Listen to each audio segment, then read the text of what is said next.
Howdy, folks. This is just a reminder that if you like this content, you can help me out by liking, commenting, and especially by subscribing. And be sure to hit the bell notification so you always get notified whenever I have a new video. Hope you enjoy this. Welcome back to Catholic Answers Live. I am Cy Kellett, your host. So happy to be here on this Friday afternoon with Jimmy Akin.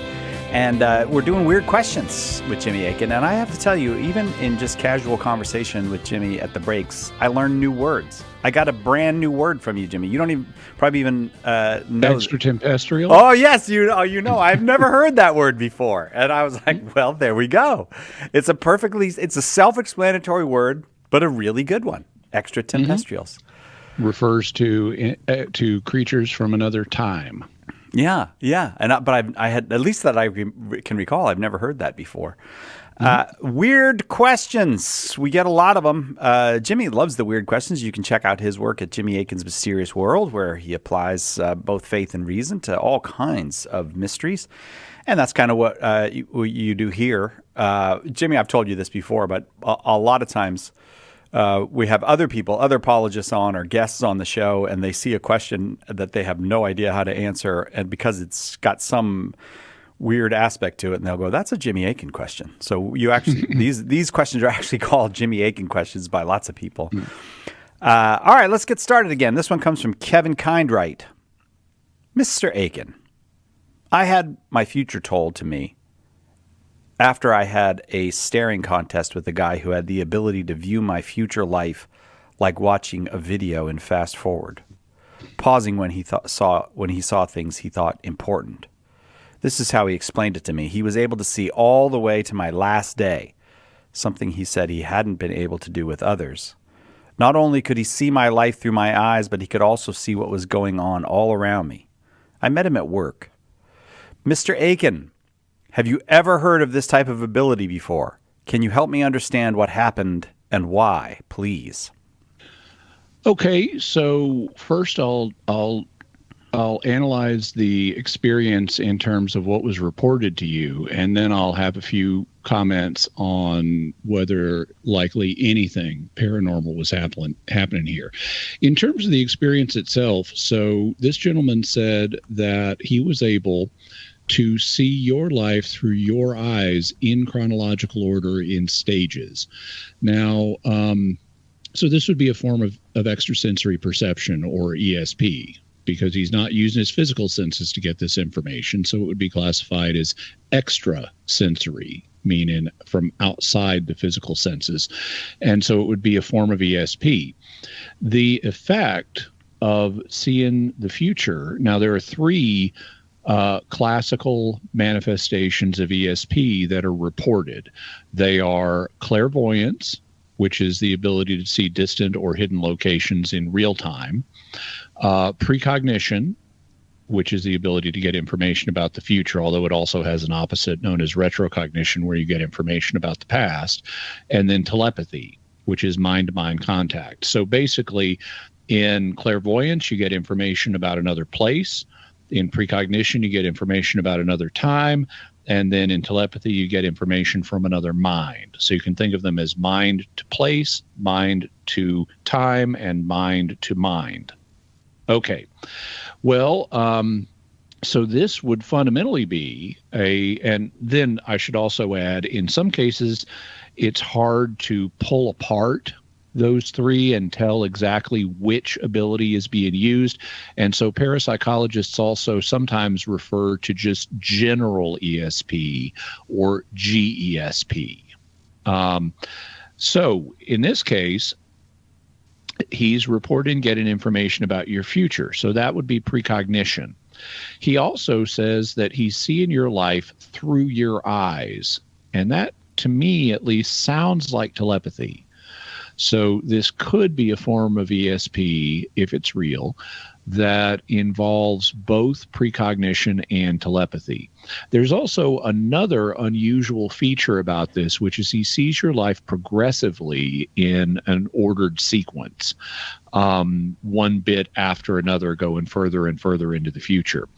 That sounds like a phenomenon that is sometimes proposed for clairvoyance. Now, there are various people who report having what are called out-of-body experiences, where their perspective seems to shift away from their body and they can travel to further and further locations. And there is a question with out-of-body experiences about whether anything actually leaves your body. And out-of-body experiencers are divided about this. Some of them think, yeah, there is something that leaves your body, but others say, no, this is just clairvoyance. And instead of leaping directly to some distant location and getting information about it clairvoyantly, instead you get there in stages. So this is called traveling clairvoyance, because your perspective travels to the distant location. And so if any of this is real, and if traveling clairvoyance is real, then this sounds like a form of traveling precognition, where he sees your near future first, and then he travels into your further future, and then eventually he sees your dying day. So that's the general kind of sketch of how the categories of parapsychology would apply to this. It sounds like traveling precognition coupled with possibly with telepathy. Okay. Now, what would I say about whether this involved anything paranormal? Well, anytime something paranormal happens, you need to make a list of things that could explain it, both natural and paranormal, and then look at the contents of the list and see, do the natural explanations work? If some of the natural explanations work, you don't need to go any further. You've got a natural explanation, and you want to prefer the natural explanations because normal natural phenomena are more common than paranormal phenomena. So two things occur to me about this. Fundamentally, there are natural explanations for this. The guy could just be imagining this. He could be committing fraud. He could be yanking your chain, So I see multiple possible natural explanations. He could be mentally ill. So I would need to see some kind of evidence that would convince me that none of those natural explanations are real. And since this is a precognitive experience, well, okay, has anything he said come true in a way that exceeded random chance? And, the answer might be yes, it might be no. There is evidence that if precognition is real, that we're not sensing necessarily the exact future, but a probable future. And so we can take steps to avoid it. If something undesirable is predicted, like if you see yourself dying in a car crash tomorrow on your way to work, you might take a different route to work so you don't get in the car crash. In fact, there have been studies of like train wrecks where they've noted that on the days where the train wrecks happen, the trains are unusually sparsely filled. It's like the people sensed they were going to be in a train wreck, so they took a different train. Oh, weird. But you still need evidence, and so that's called a predestination paradox. But you still need evidence of something beyond random chance. So I would say, did he give you information about your future that has already been fulfilled in a way that exceeds random chance? If he didn't, then I would say I would be disinclined to believe this theory. Another reason I would be disinclined to believe this theory is it's atypical. This is not how precognition normally manifests. Normally, when people report precognitive experiences, it is not in this way. In the first place, 60% of the time that people have precognitive experiences, it tends to occur in the form of a realistic dream. But he was not dreaming. On the other hand, there's still 40% of the time when it doesn't happen in a realistic dream. And so maybe his ability is part of that 40%, but it's still something I've never heard of it happening like this. Normally, even in that 40%, if people, I mean, they may have a symbolic dream, or they may just have a flash of something, this is going to happen in the future. But they don't have this travel in clairvoyance. Travel in precognition when they're looking at someone. That's, to my knowledge, that hadn't been reported in the literature.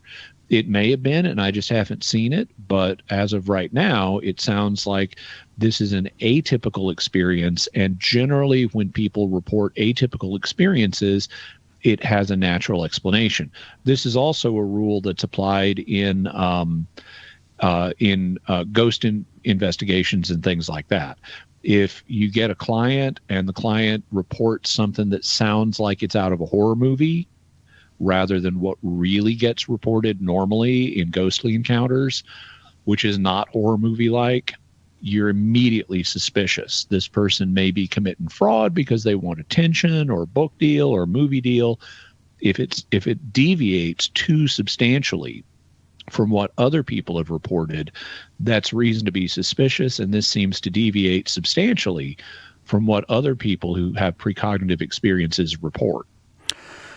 Well, thank you very much for the question, Kevin. That was a great one to get us started. It's Weird Questions with Jimmy Akin, and we'll continue with it right after this on Catholic Answers Live. Stay with us for more Catholic Answers Live.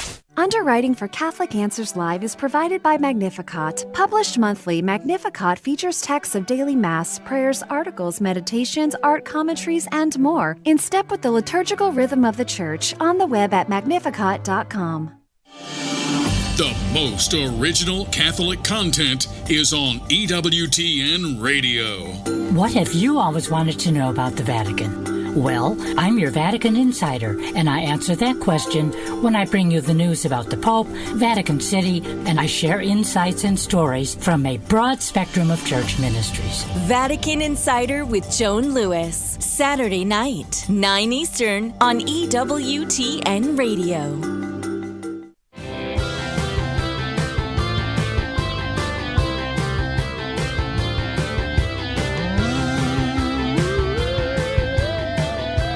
Welcome back to Weird Questions with Jimmy Akin. Thanks for being here with us.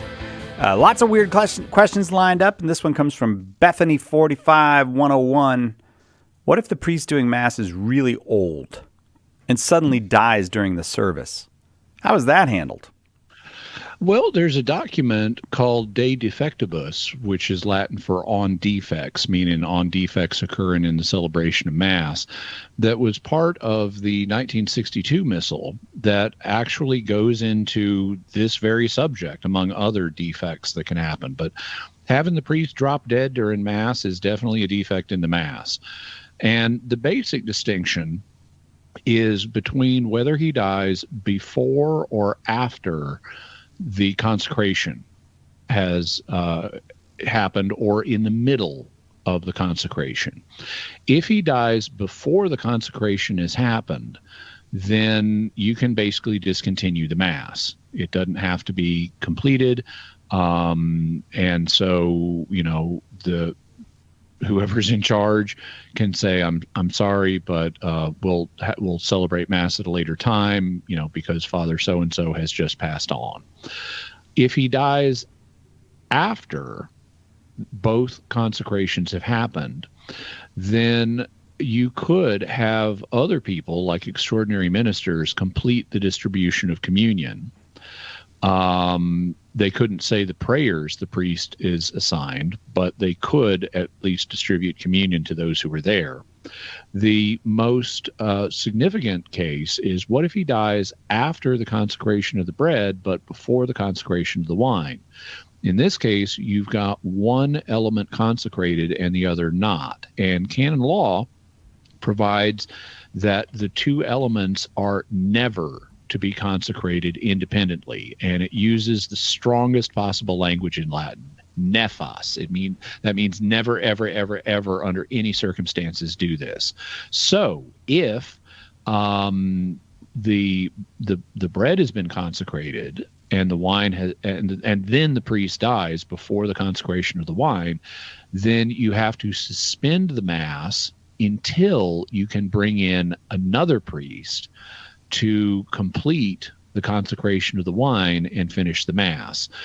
People may need to be left there to guard the consecrated hosts, to protect them from profanation and so forth until a new priest can be brought in. But you got to get a new priest to come in and finish the liturgy. So that's a basic sketch of how it can be handled. If you want more of the details, I would suggest checking out a copy of De Defectibus. There are English translations of it online. Bethany, thank you for that question. Bet you didn't know there was quite so precise an answer, did you, Bethany? This one comes from Dennis G, 33. Which church, Sui Iuris, would extraterrestrials join if they accepted the faith? Anyone they want. You can join any. So a church Sui Iuris. Sui Iuris is Latin for with its own law. And frequently in English, these churches are referred to, many of them are referred to as Eastern rites. That's not really the correct term for them. But the Latin rite and all of the Eastern rites are churches with their own laws. So they're all church Sui Iurises, to use a really weird anglicization of the plural of a Latin phrase. But you can join if you're not a baptized Catholic. You can join any church Sui Iuris you want. And so if aliens came down and wanted to join one, they could join the Latin rite, they could join the Maronite rite, they could join the Chaldean rite, they could join any church Sui Iuris that they chose to. All right. I hope that was helpful to you. Dennis G, 33. Let's go to J.P. Morgan's 1095. Has Protestant exorcism ever been validated? Is Protestant exorcism only the goofy stuff like Bob Larsen and Benny Hinn yelling and throwing invisible spiritual inner chi fireballs at their subjects? Or does it have any credulity, like the most severe case I've seen with the Warren family helping MAURICE Frenchy THERIAULT on camera footage? Okay, so there are cluster questions here. If by the Warren family, I'm not familiar with the Frenchy THERIAULT case, but if by the Warren family you mean Ed and Lorraine Warren, they were Catholic. They were Catholic lay people, so they weren't authorized to perform exorcisms. They could perform deliverance prayers, though. But in terms of Protestant exorcism, has it been validated? Well, if you mean has there been a study performed, looking at the effectiveness of Protestant exorcisms, I'm not aware of any study that's been done scientifically, but I see no reason not to accept it as a valid concept. Whether it's as effective or not, will vary. It's going to depend on what they do, because not all Protestant exorcists have the same practices. But in the New Testament, there were you didn't even have to be a Christian to do exorcisms. Evil spirits exist all over the world. They affect people in all different kinds of cultures, and all different kinds of cultures have rites of exorcism to deal with them. In the New Testament, we have Jewish exorcists. They're also mentioned in other Second Temple Jewish literature, like the Jewish historian Josephus. But Jesus talks about Jewish exorcists, and they meet Jewish exorcists in Acts, and Jesus does not challenge that they are doing exorcism. In fact, when he gets accused of using demonic power to do his exorcisms, he says, "Well, then who are your sons driving out demons by?" In other words, I'm using the same power they are. And so he acknowledges that Jewish exorcists are driving out demons, and they're not even Christians. Well, if you don't even have to be a Christian to do an exorcism, then there's no reason Protestants can't do them. In terms of, is it all the way Bob Larsen or Benny Hinn does it? No. There are much more formal exorcisms in other branches of Protestantism. For example, I'm plugged into the exorcist community, and I have talked with both Eastern Orthodox exorcists, and I've talked with Anglican exorcists, and they use a more formal ritual procedure just like Catholics do. So it's not all Wild West freewheeling, throwing chi fireballs at people and yelling at them. Although I should note Catholic exorcists also can yell. But you do have exorcism, in Protestantism. It is not as common, especially outside of the Pentecostal charismatic movement, as it is in, say, Catholicism or Orthodoxy, but it is real and it can be effective. All right. Thank you very much. I got time for another one before we have to go. Thank you to JP Morgains, and I hope that that's working out for you in whatever market you're in. Rattlehead GY9CT asks this: could aliens exist on another world, provided that the interpretation of Genesis be that God filled the entire universe with life, as opposed to just Earth? Well, I don't. So aliens could exist on another world, but that wouldn't necessitate changing the interpretation of Genesis, because all Genesis tells us in the creation narratives is God created life here on the earth. It doesn't mention other planets. And so if God created other children of his on other planets, he just didn't tell us about it in Genesis. So you can still read Genesis as talking about the creation of life on earth, which is all it addresses. So those would be the 2 points I'd make. If God chose to create aliens elsewhere, he could do that, but it wouldn't necessitate any change in the interpretation of Genesis. All right. Thank you very much for that question. On we go. Well, I should say Rattlehead GY9CT again. I don't want to miss getting to say that twice. Mario Master 97 wants to know this: did Jesus have a body before he was born as a man? Well, not unless there's something that hadn't been revealed to us. Now, we know Jesus acquired a human body when he became incarnate and was born as a man. It's conceivable that we also know his divine nature does not natively have a body, because divinity is a spirit, and spirits do not have bodies. So he didn't have a body because of his divine nature. Therefore, any body he acquired had to be an acquired body. Could be either acquired temporarily, or it could be acquired in a permanent way through incarnation. In terms of could there have been a temporary body, well, there are occasions in the Old Testament where the angel of the Lord shows up, apparently in physical form. Also in Joshua, the commander of the Lord's army shows up, also apparently in physical form. And so some have interpreted the angel of the Lord or the commander of the Lord's army as being the pre-incarnate Jesus. And if he showed up in physical form, well, presumably that would have been a temporary body, just like the temporary bodies that angels can assume when they take physical form. But the only one we know of that he had on a permanent basis was when he became incarnate as a man. Hypothetically, could there be other ones? Well, yeah, there actually could, because God is omnipotent, and if he can take a body once, he can become incarnate once. He can become incarnate multiple times. This is something that Aquinas talks about. And so hypothetically, Jesus could, and it doesn't even have to have a rational nature. He could take other bodies, although Aquinas doesn't think it would be fitting for him to do that, but it's possible.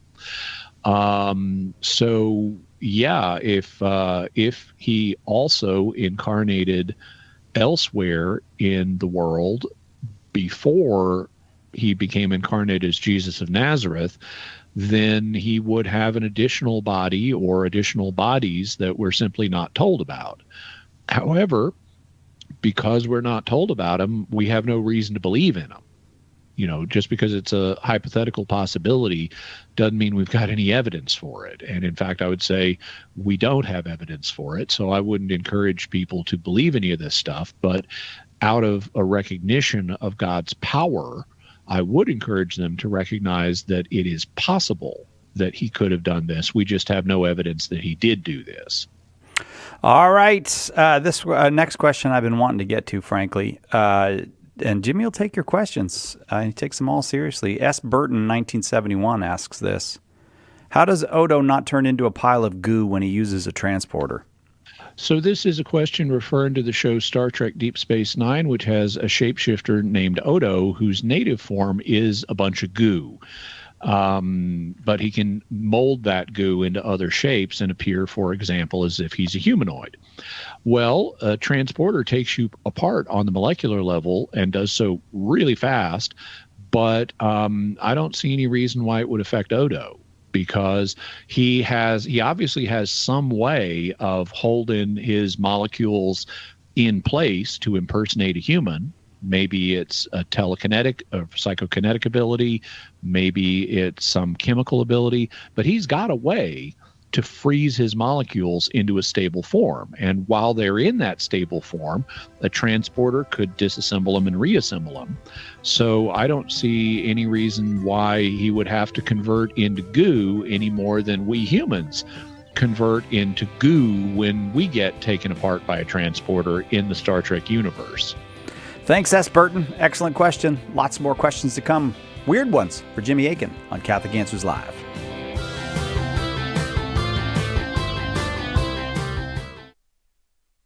Many people have forgotten just how revolutionary the Bible creation stories are.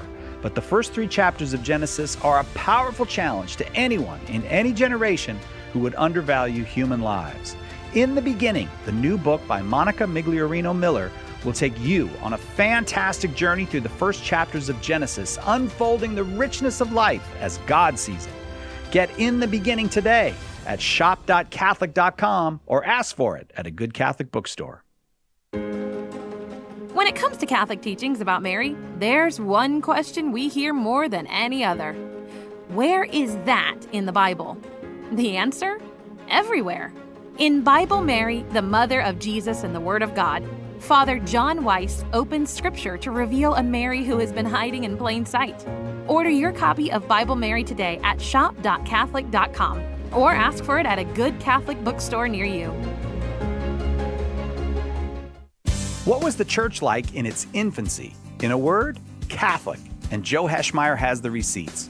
In his best-selling book, The Early Church Was the Catholic Church, he gives you the details from the historical records of the first 2 centuries of Christianity. Right now, get a copy for just $10, plus free shipping if you live in the continental United States. Get more information and order The Early Church Was the Catholic Church at theearlychurchwascatholic.com. If you're not a Bible scholar, the full message of how the Sunday Mass readings fit together can be tough to comprehend. Apologist Carlo Broussard is here to help. Join Carlo every Friday for the Sunday Catholic Word podcast. In each episode, he unpacks the scripture readings for that Sunday and brings them all together so you can better understand and defend the faith. Visit SundayCatholicWord.com to subscribe. That's SundayCatholicWord.com.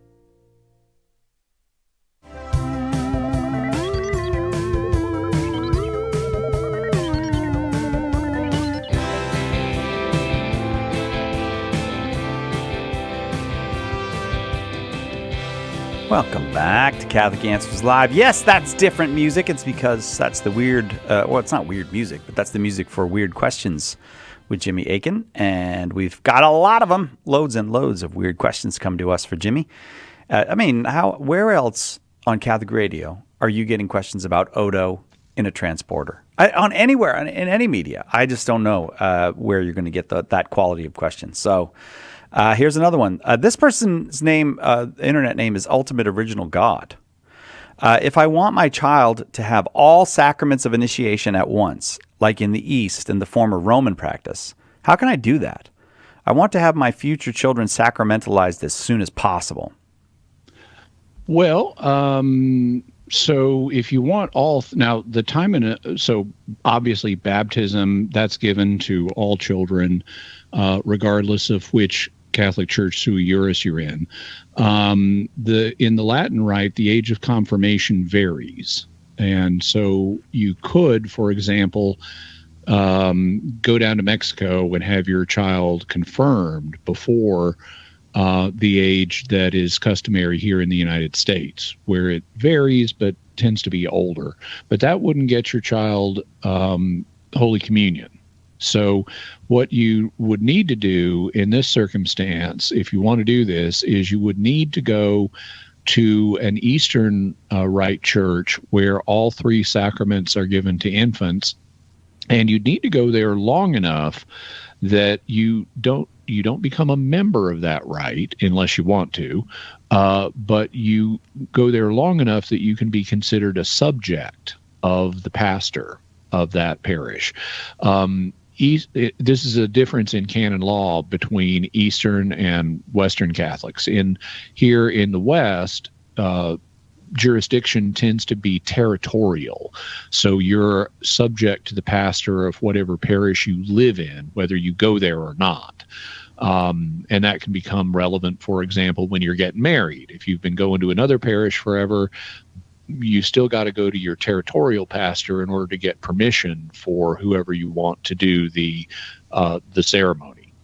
On the other hand, in Eastern canon law, jurisdiction tends to be more subject-based than territory-based. So if you go to an Eastern Orthodox church long enough to become a subject of the pastor of that parish, then he can perform all three of the sacraments for your children.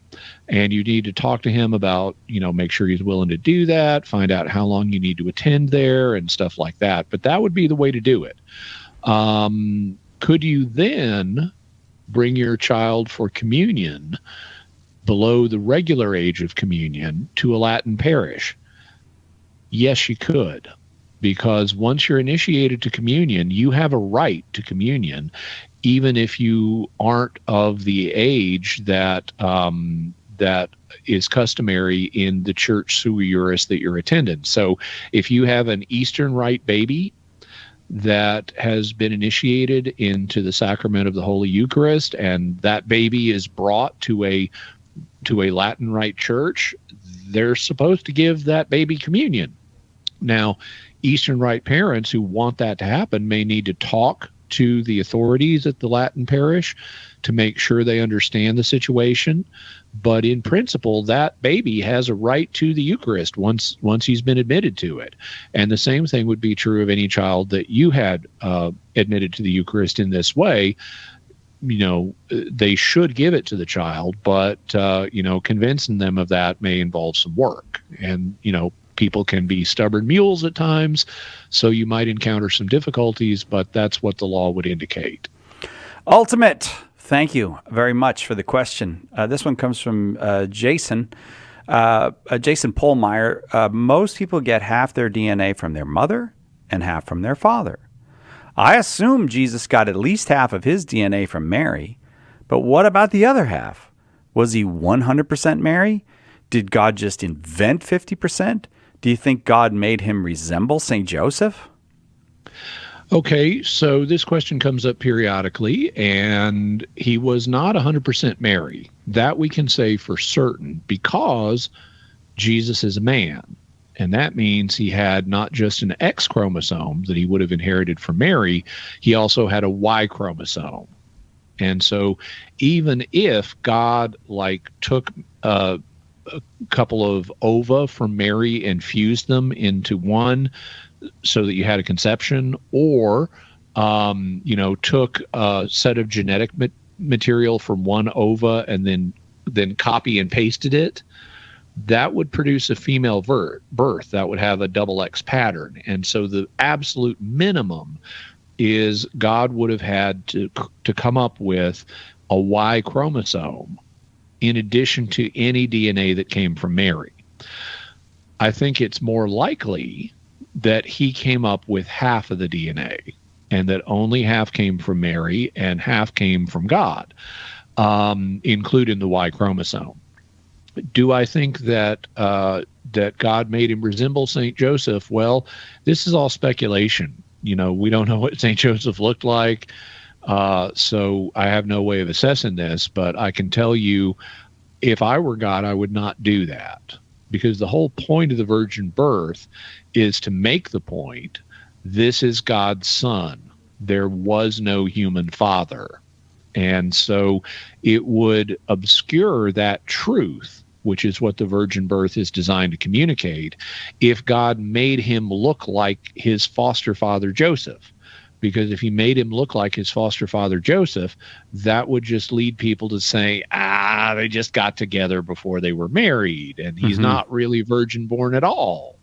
So if I were God, I would not make him look like St. Joseph.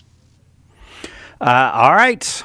Let's see. That was Jason. Thank you, Jason. Thank you very much for that question. Emerson Green asks this question: could someone be a Catholic atheist? Well, it depends on the senses in which you use the terms. I know of instances where the phrase Catholic atheist does get used. I was talking to a friend of mine once from Northern Ireland, and he talked about, how the culture over there is heavily dependent on are you a Protestant or are you a Catholic? And so he recounted that there are occasions where, someone will get asked, are you a Protestant or a Catholic? And the person will say, I'm an atheist.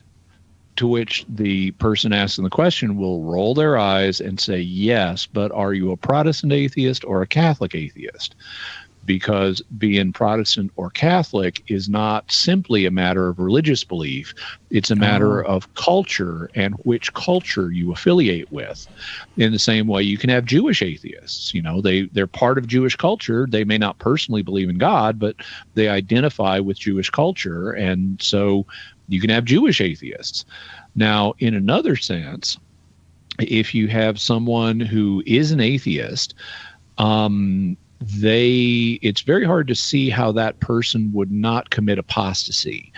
Apostasy is the total repudiation of the Christian faith. And even though you might believe some things about Jesus, if you reject the existence of God fundamentally and say, I'm an atheist, well, you might be culturally a Catholic, but you're not theologically a Catholic. And in fact, if you have essentially abandoned the theology of Christianity, that's very plausibly read as an act of apostasy, in which case you would just be a non-Christian at that point. Even though you may be culturally Catholic and maybe even have a few Catholic beliefs, but I don't think one could be a Catholic atheist in the theological sense, but it certainly happens in the cultural sense. Emerson, thanks. That'll bring us right to the break. Weird questions for Jimmy Akin this hour, and there's lots more to come right after this on Catholic Answers Live. You're listening to Catholic Answers Live.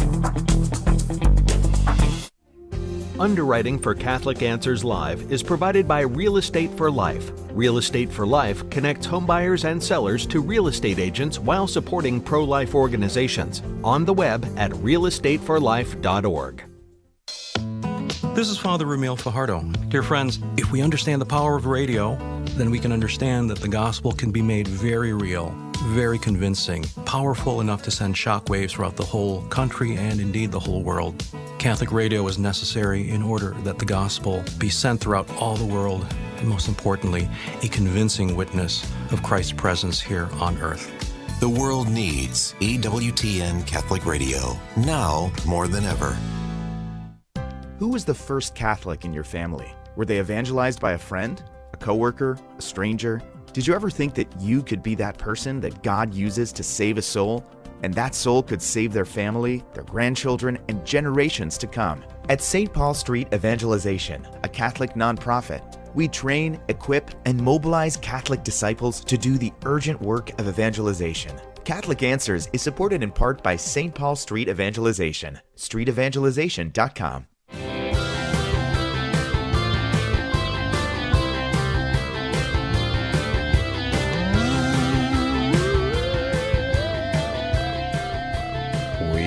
Weird. We got lots of weird questions. Gathered them up for Jimmy Akin. Weird questions for Jimmy Akin on Catholic Answers Jimmy Live. Akin gathered them up for Jimmy Akin. Yeah, you're part of we. I just included you under the we in that one. Now I forgot where I am. Question 19. Question 19. All right. Trent R8906 asked this essential question. Really, this is essential to any apologetics discourse. If we discovered the creature from the Black Lagoon, would it be permissible to eat it in Lent? Yeah, specifically Fridays during Lent or Ash Wednesday, which are the days that abstinence from meat is required, meaning meat of land-dwelling birds and fowls. Okay, so if we discovered the creature from the Black Lagoon, could we eat it? Well, the creature from the Black Lagoon, despite its humanoid body form, is presented in the 3 movies that have been made about it as a fish-like creature. You know, it's not a mammal. And I saw you had a reaction to my mention of 3 movies. I didn't know that. Oh yeah, the first one is The Creature from the Black Lagoon. The second is Revenge of the Creature, and the third is The Creature Walks Among Us.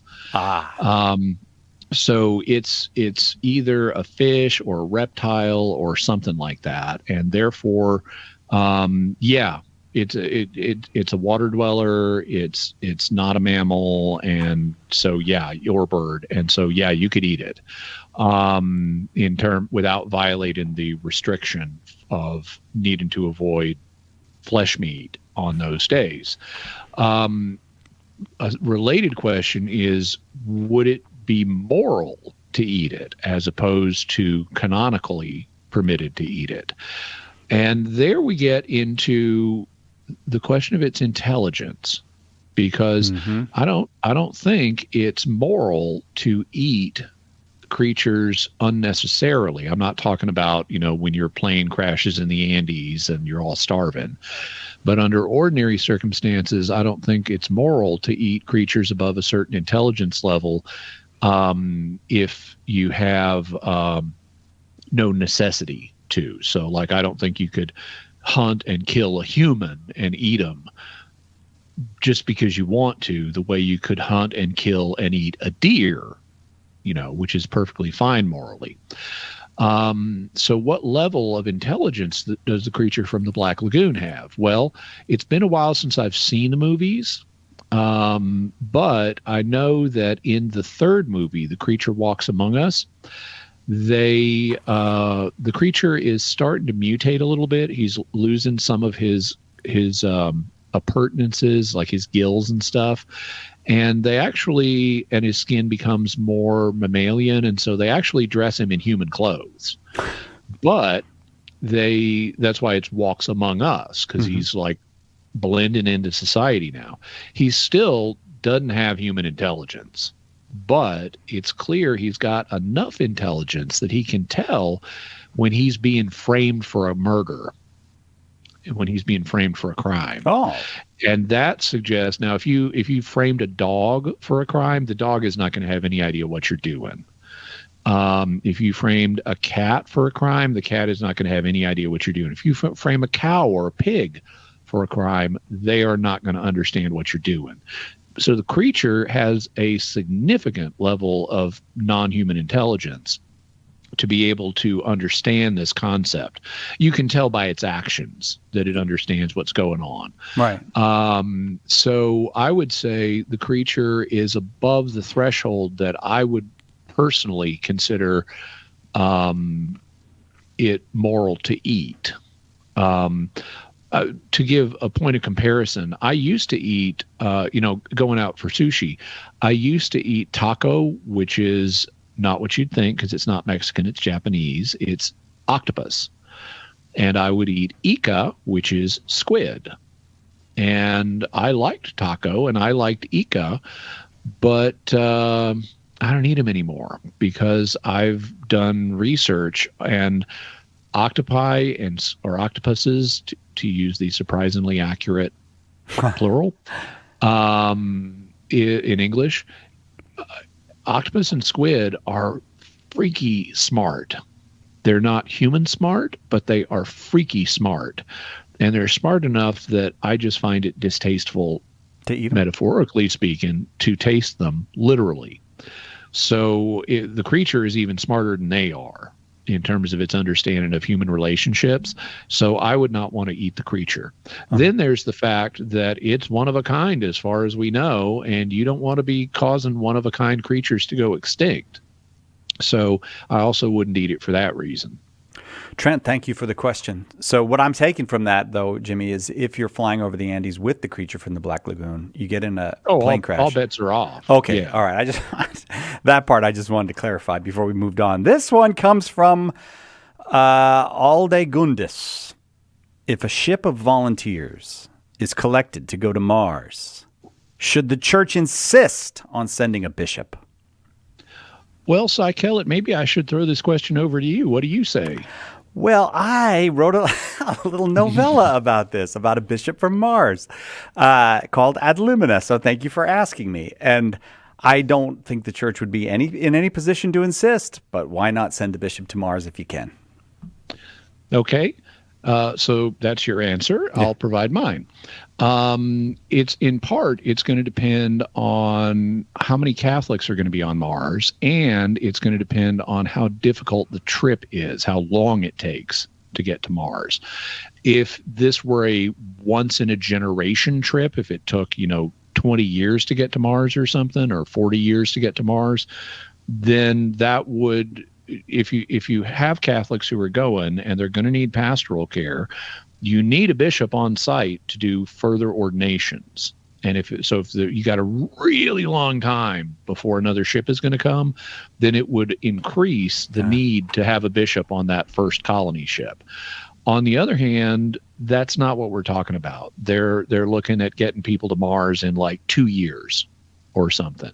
And so you could have a bishop either visit to do ordinations of new priests, or you could have the new priests ordained here and shipped over there. And then you could assign them to the diocese of some particular earthbound bishop, like let's say the Diocese of Orlando, Florida or something. Okay, so I don't think that it would be necessary given current travel conditions. I also would look at the history of what happened the last time we discovered and colonized a new world, because this has happened before. I mean, you and I, Cy, are living in the new world. Yeah. North America is in terms of the Middle Ages, we are on Mars. Right. And so that's why they called the old world, and the new world, the new world, because it was a whole new world they had found. Okay, and they colonized it. And the way they did that was the initial ships they sent over, I don't know that they had priests. They may have, but it wasn't necessary. Once there was a stable Catholic population, and even before there was a stable Catholic population in the New World, they started sending over missionaries, and they also started sending over priests. And eventually, given the travel difficulties between the Old World and the New World, once the Catholic population of the New World started to get to a certain level, it made sense to start appointing bishops, who were initially imports from Europe. And then later, as the situation matured in the New World, they began to appoint native bishops, people who had been born in the New World. So I would say that we're likely to see a similar pattern unfold with respect to Mars. So I don't think the church should insist on sending a bishop initially. If the ship is a given colony ship is full of Catholics, I would say, well, they should insist on sending a priest to care for their spiritual needs. But as long as travel conditions allow people to get to and from Mars relatively quickly, I don't think they need to send a bishop until such time as the population, the Catholic population of Mars increases to the point that it becomes more practical to have local bishops. All day. I hope that was helpful to you. I don't know where they're going to get the wine and for the mass on Mars, but that's another problem for another day. They'll have to grow grapes or import it. Martian wine, notoriously bad. But again, for another day. Bethany Rose, 2023. Actually, I've thought about writing a science fiction story that involves wine from Mars. Oh, really? Yeah, it would be about a Martian family that is rich, that has this big multi-generational kind of dynasty, But in the end, the family loses its money and fails, and the final scene is of two characters drinking the last bottle of wine from the House of Mars. Oh, well, we're going to need some soil up there first. They've got soil on Mars. It's pretty red. Well, yeah. All right, here's Bethany Rose's question. I work with a non-Christian lady who used to be a Hindu and claims to believe in the Christian God. She was not a very nice person from what I saw, how she treated other people. One day she told me a story that when she went to a church to pray, because she was having a problem at that time, she saw blood on her palm. The light in the Catholic Church was dim, so she looked at the palm intensely and didn't know what it was. After a few seconds, the blood disappeared. She got spooked and thought that was a spooky church, so she went to the Anglican Church nearby. Before she told me the story, I was listening to the life of St Padre Pio, who had stigmata. My question is, does stigmata happen to anybody? Well, it's certainly reported. There are various reports of stigmatists down through church history and even today. The question is, what evidence do we have in particular cases that this is the result of a paranormal phenomenon? Because there are other explanations for it that can apply in individual cases. There have been, for example, cases of imagination, where people imagine having stigmata.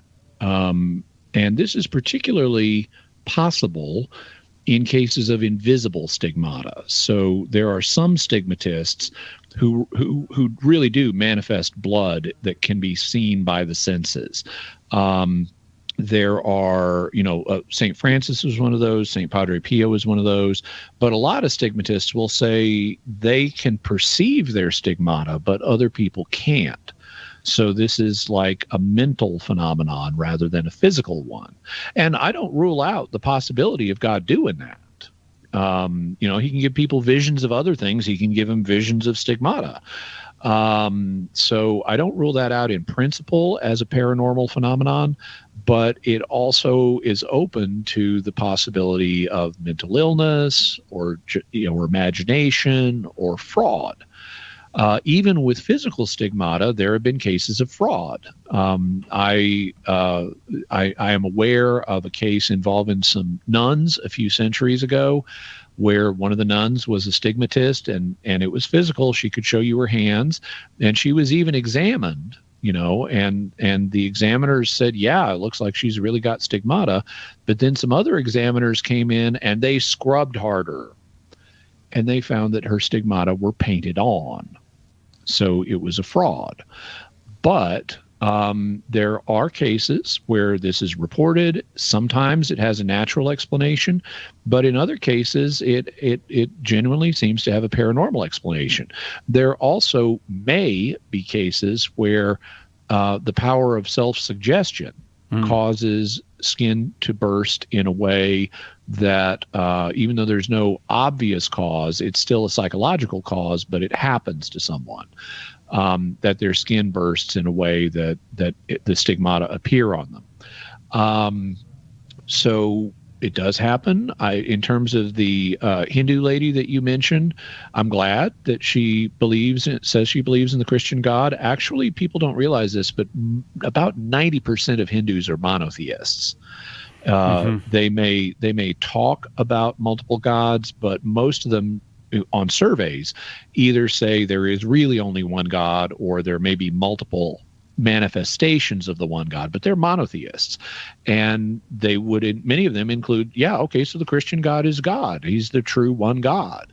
So I'm glad that she's open to that. In terms of her experience, I couldn't say what caused it, whether it was psychological or paranormal, but I can't rule it out that something paranormal happened in this situation. So I would be open-minded, but not convinced either.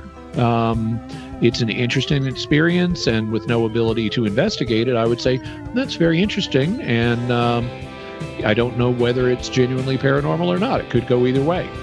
Bethany Rose, thank you so much. Thanks to everybody who got their weird questions to us. We'll do it again, I'm sure, before too long, because it's fun to do. and it comes with this really awesome music. Jimmy Akin, thank you very much. My pleasure. Check out Jimmy Akin's Mysterious World at mysterious.fm or wherever you get your podcasts, or on YouTube. And check out the new podcast, the Jimmy Akin podcast, available, again, wherever you get your podcasts or on YouTube. That'll do it for us. I'm Cy Kellett. We'll see you next time, God willing, right here on Catholic Answers Live.